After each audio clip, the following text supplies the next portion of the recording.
Hello my people, and it's still a new year, so happy new year. You know, I want to cultivate this spirit of thanksgiving so that God can keep doing things for me. So I want to thank God even for the hardships that I have gone through since the year began. I want to thank God because it was a lesson for me. And so I want to wish you still a happy blessed new year, as it has been our routine since the year began. And so I want to welcome you again to this channel where we keep encouraging each other and confirming that life is still beautiful no matter what. Life can still be beautiful. We can still enjoy life. We can still be happy. We can still be at the top of the game. We can always be happy because life is still beautiful no matter what. So long as you have that life, it is still beautiful. So welcome again. Thank you for working with me the whole journey. We have been together with you now. It's several videos that I have brought to you, and I thank God because those videos are touching your hearts. They are blessing you. They are encouraging you. Let's keep encouraging each other. There's something that we have learned, that these parents wamezeeka sasa. They are getting older day by day.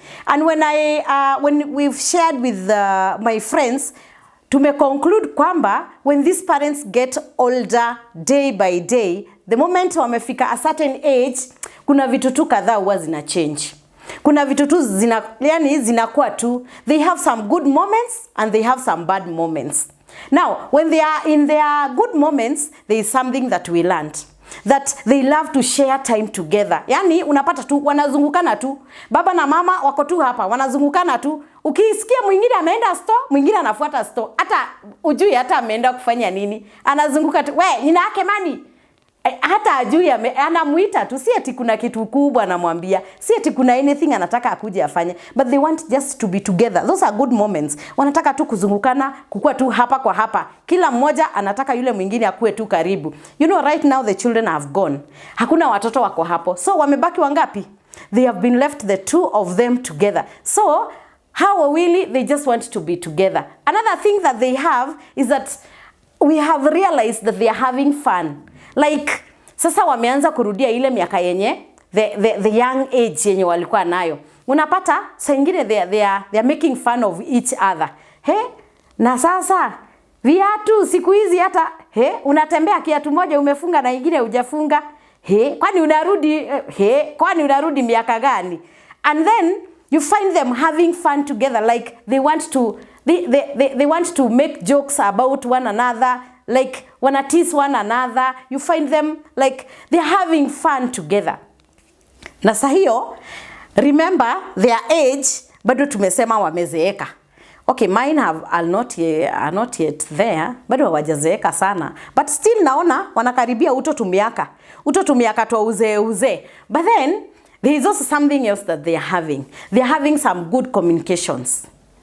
They are having some good communication skills. So unapata kwamba when mom is talking to my dad is listening carefully. Yani anataka ku understand everything. When dad is talking to mom, unapata kwamba mom ana listen carefully. Yani ako hapo anasikiliza vizuri, anataka kuelewa exactly ate umesema nini? Ati nini hiyo. They want to understand each other like completely. Then they are loving it when they go places together. Unapata kwamba wakisikia kuna mazishi fulani ama kuna place yenye kuna mtu amekufa, they want to go there and attend the burial. Unapata kwamba they want to go together. Hakuna mtu mwenye anataka kuacha yule mwingine nyumbani. Yani ukisikia ati mmoja ameambiwa wewe ubaki nyumbani uangalie ng'ombe na mimi niende alafu nikuje.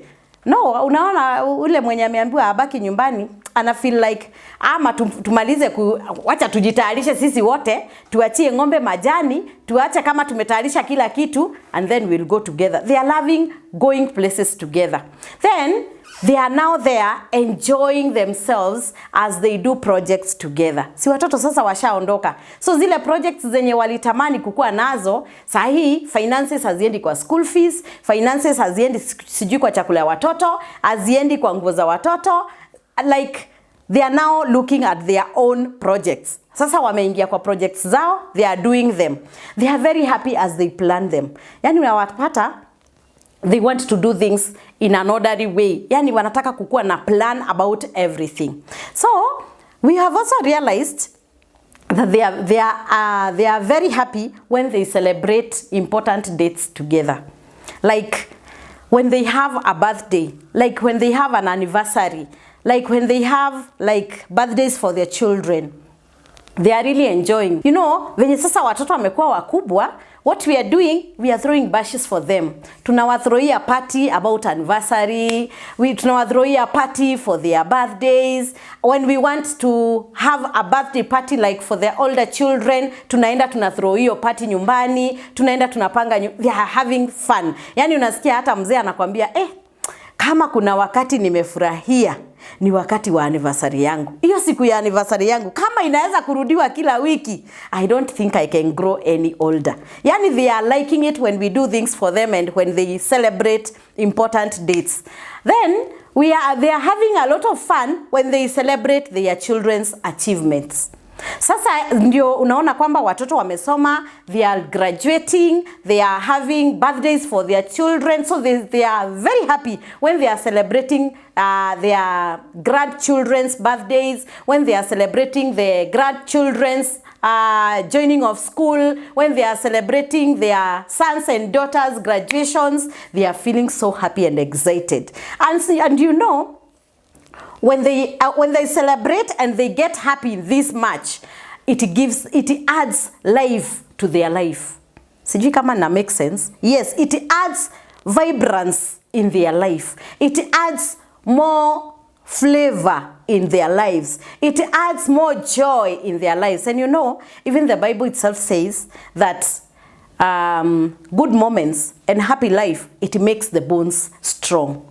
But when we are sad and always mourning and always in pain and always like we are not happy, it makes the bones weak. So we are making them strong by making them celebrate and making them have a good time. But then again, bad times and bad moments occur.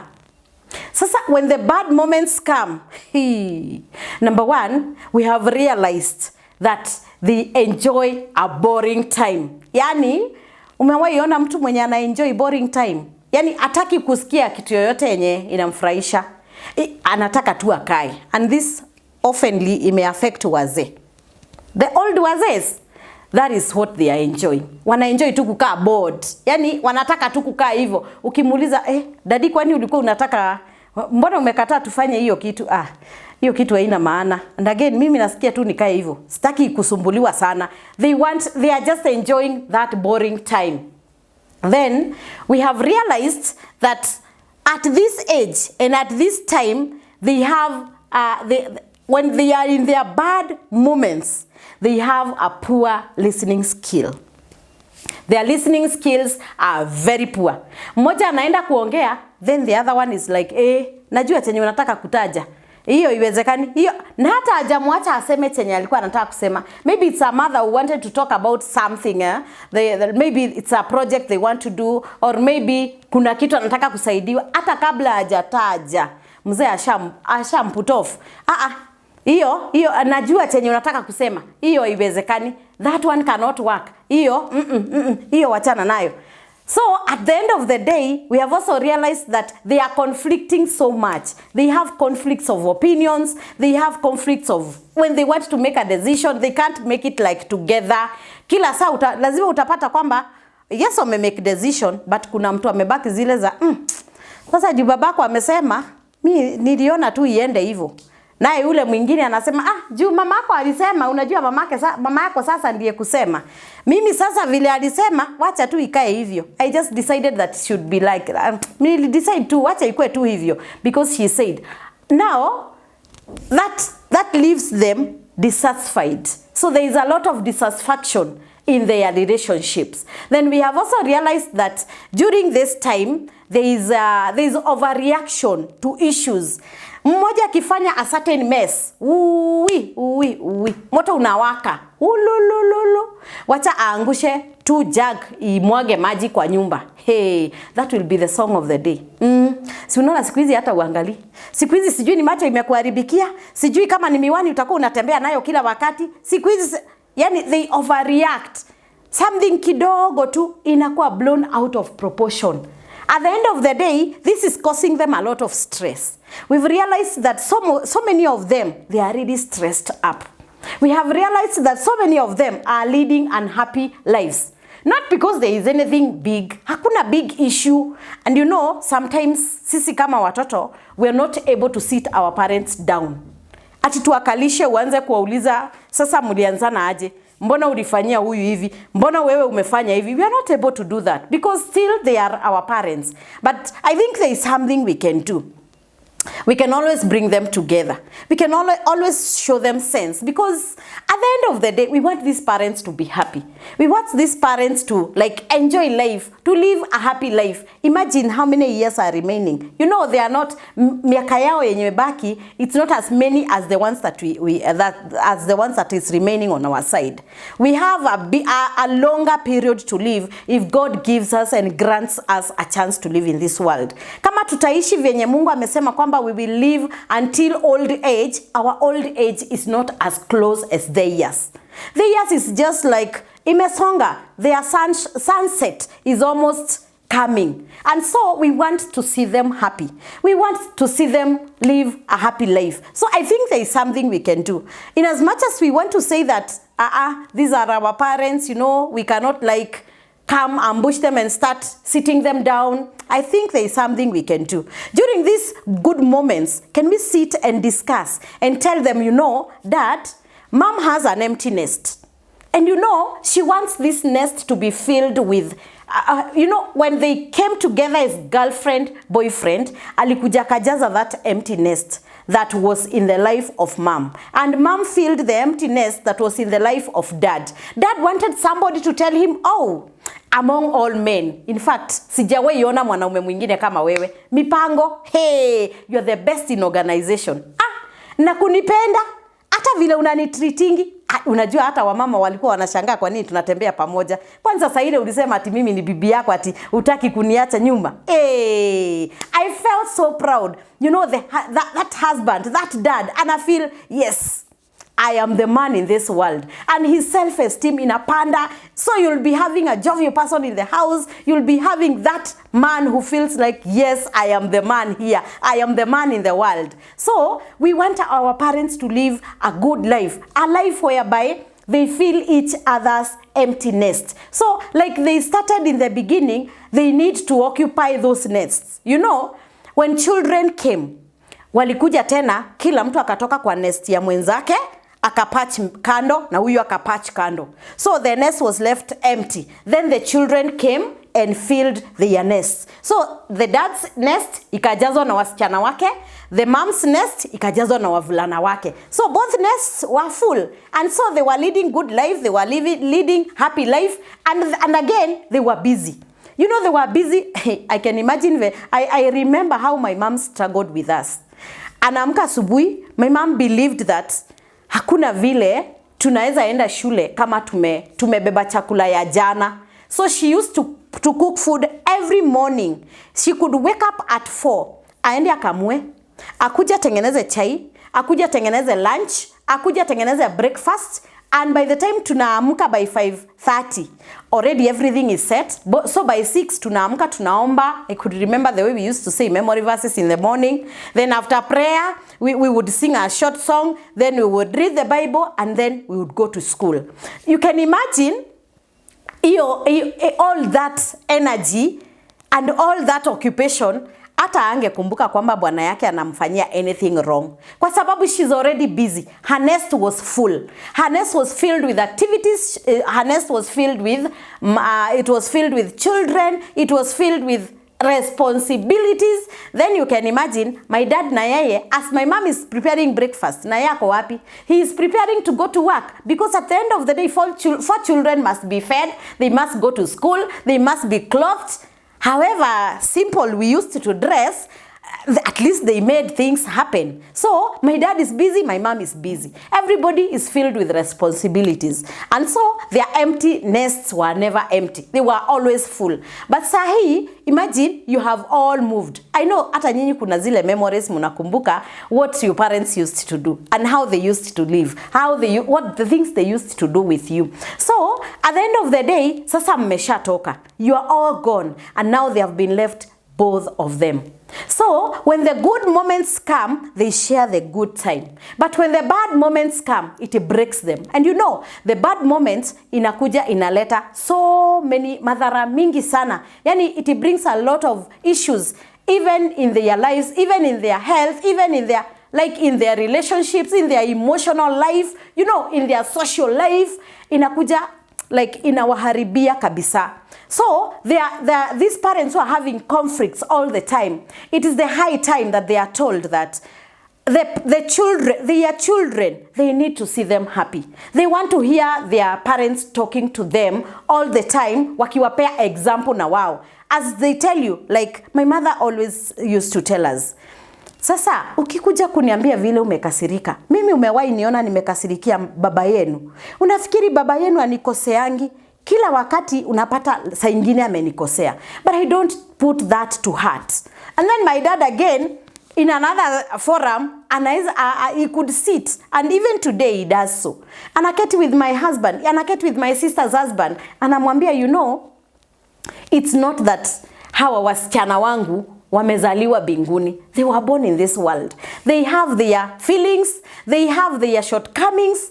And the same case applies to me. Mama yao si eti yako perfect, but I have never felt like I can love any other woman except their mother. I have never felt like I can exchange her with anyone else. I cannot see my life with any other person except her. Not because she's perfect. So, hata hawa wasichana wangu, just stay with them and live with them, knowing that they are not perfect. We carry each other's burdens. So we will be very happy when our parents are giving examples about their lives, just like we want also when we grow up tukue kama hao wazazi wetu, and we be giving examples to our children. We set a good example to our children when they grow up. Generations come and go. Generations come and go, and the legacy that is left in every generation is what is important. So these parents who are always having conflicts, we have realized that yani wako na conflict. Unapata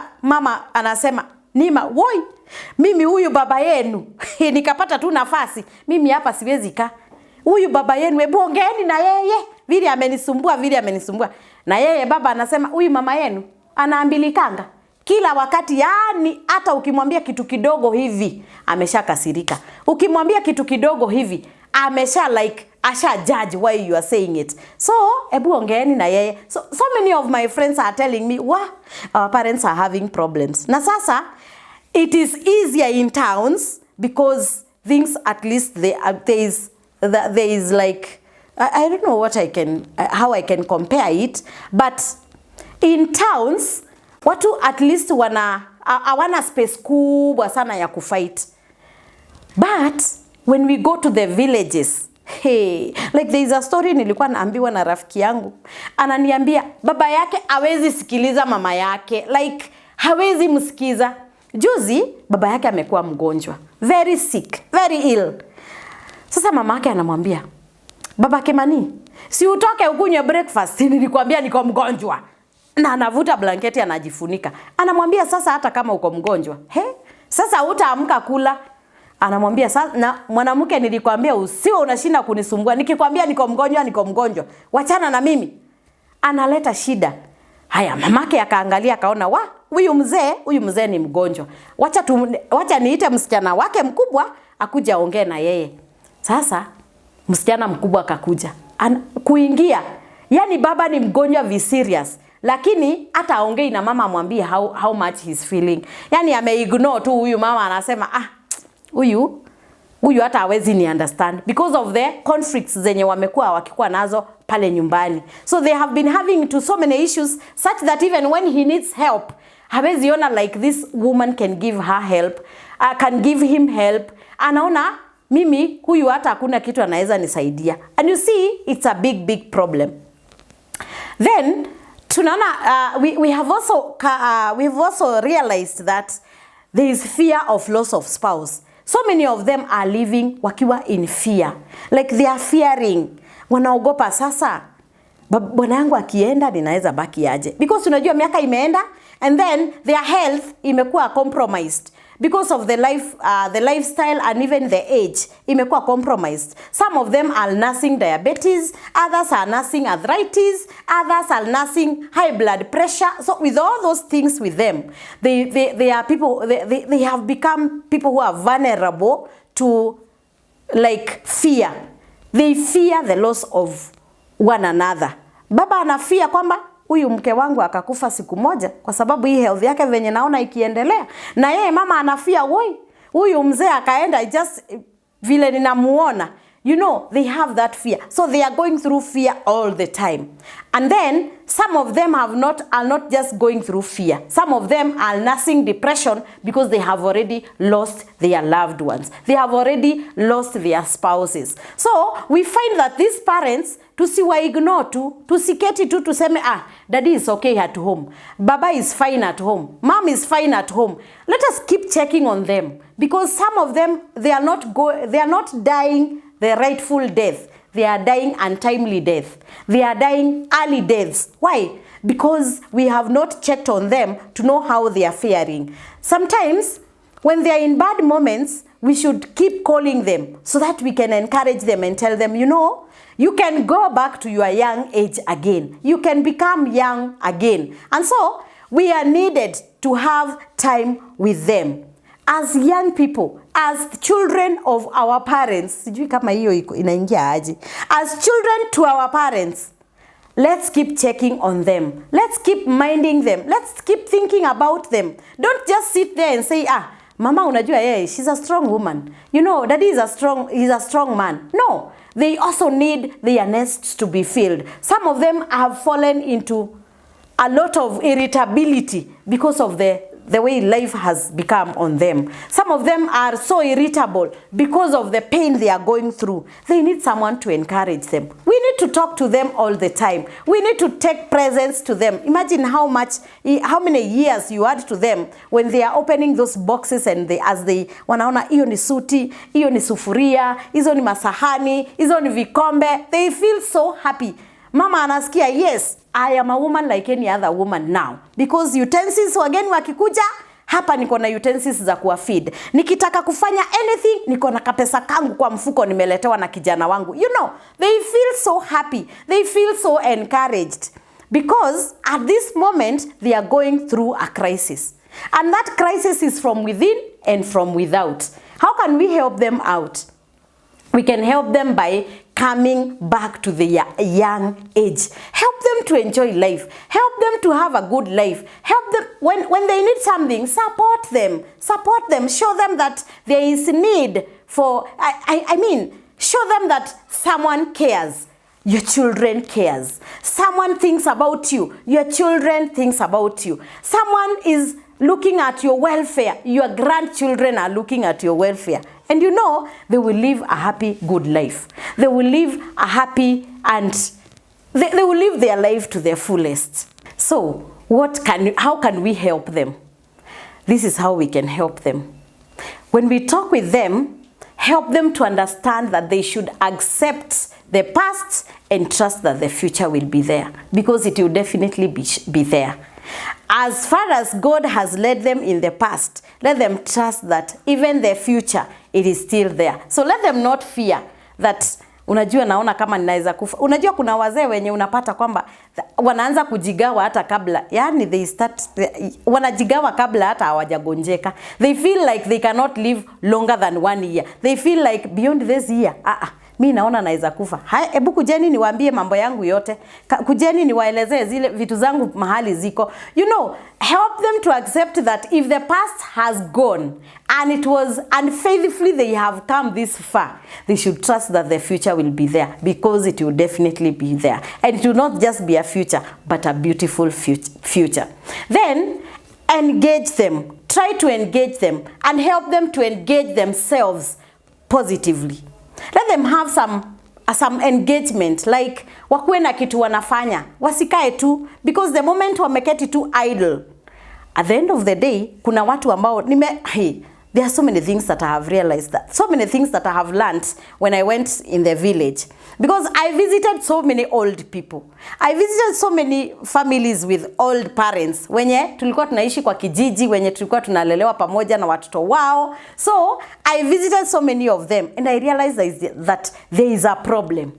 I have seen kuna wengine wengi wenye kwa sababu there is nothing they are doing, wao kazi yao ni kukaa tu home. Kuna wageni wanakuja, tumigeni tuingine tunatoka huko kwa vijiji, they come and confuse them. I saw another lady, alikuja akaambiwa asijui kuna nabii fulani amekuja kumwambia mambo zake, mambo za watoto wake. Si akakuja akampea mavitu, si mama akachukua akaenda akaficha kwa nyumba. Tu vitu twenye wanafunga hizo to uganga, si ameenda akazificha kwa nyumba. Venye amezichimbia huko, mtoto wake na yeye amekuja, amejengea mama yake nyumba.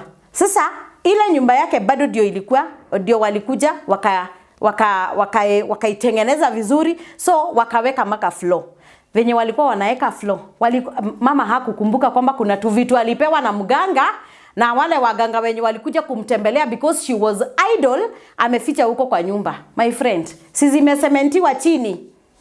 The house has been cemented, so chini hawezi chimbua, hata hajui hata zilikuwa zimewekwa wapi, because nyumba yote imekuja ikabadilishwa. Right now, huyo mama akona shida, because unajua kiendacho kwa mganga. Hey, and whenever you engage, the devil akiingia tu kwa maisha yako kidogo hivi, kutoka ni ngumu sana. You need a lot of deliverance. That lady, she's old. As we speak right now, she's really tormented. The other day, msichana wake alienda huko, and she was like, mimi hii nyumba nikiingia, nasikia ni kama nyumba iko haunted, nasikia ni kama nyumba iko na sielewi ni nini na feel. Kuna vitu nasikia zinagongesha usiku, sielewi ni nini. Can you imagine?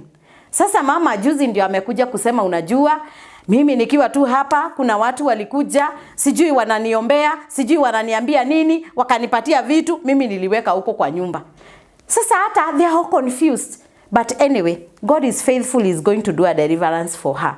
But keep them busy. Let them be busy. Let them not sit idle. Wasikae tu hapo ati yeyote, every Tom, Dick and Harry akitoka wherever anatoka anakuja nampata hapo. That they are, yani wao, they are not busy. Si msichana wake ameleta chakula, si mvulana wake amelimisha shamba, si ule kijana wake mwenye ako ng'ambo amekuja ng'ombe zake ameajiri mtu akufanyia. At least leave them with something to do. Let them be positively let them be positively engaged. Like wasichoke, but at least let them be busy. Let them be doing something. Then encourage them to reject evil. This is the time when, and this is the era when, wazee kwa sababu wamezeeka kidogo kidogo hapo, na mama amezeeka kidogo kidogo, anasema hebu nipitie hapa Kambe niende nikaone wazee vile wanasema. Akitoka huko Kambe, anatoka na kisichana fulani kinakaanga huko Kambe, kazi yake ni kuzunguka tu akiangalia tule tumzee wenye tunatumiwa pesa na wasichana wao na wavulana wao. So at the end of the day, unapata huyo mbaba alikuwa mtu mzuri, but ametoka kwa nyumba yake. Mama na yeye anasema, mimi unajua nimezeeka, mimi sina shida ya kushinda nikikimbishana na wasichana. Akisikia yeye ako na nguvu ya kukimbishana na wao, wacha aende tu.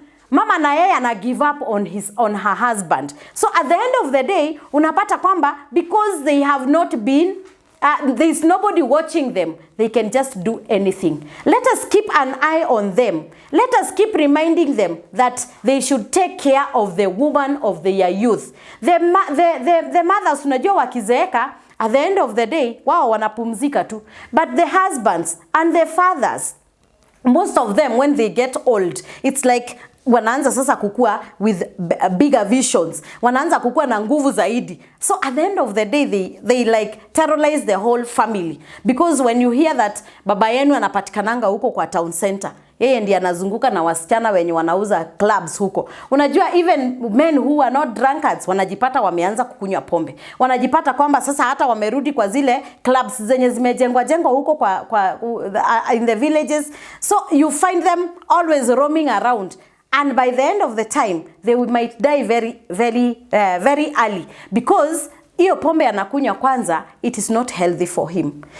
Hiyo mambo anaenda kufanya huko, even it is not healthy for him, because he is dealing with young ladies, young girls who just want nothing from him. Wanataka tu ulee watoto wake, umpe pesa ya kujikeep, umpatie, like, you are losing your life. You're losing your life as you watch. So let them be helped to consider the wives of their youth. Mahali, akumbuke tu mahali penye walitoka. Akumbuke tu and this should be done when we sit together with them during their good moments, during their anniversaries, during their birthdays. Let us just create time. Hata kama mtatengeneza tu ka function tu kidogo yenye hata haina maana. You sit with your parents, you talk about the issues that pertains their lives and the issues that pertains their family and your family as well, so that they can also learn to reject evil. They need to be told to reject evil.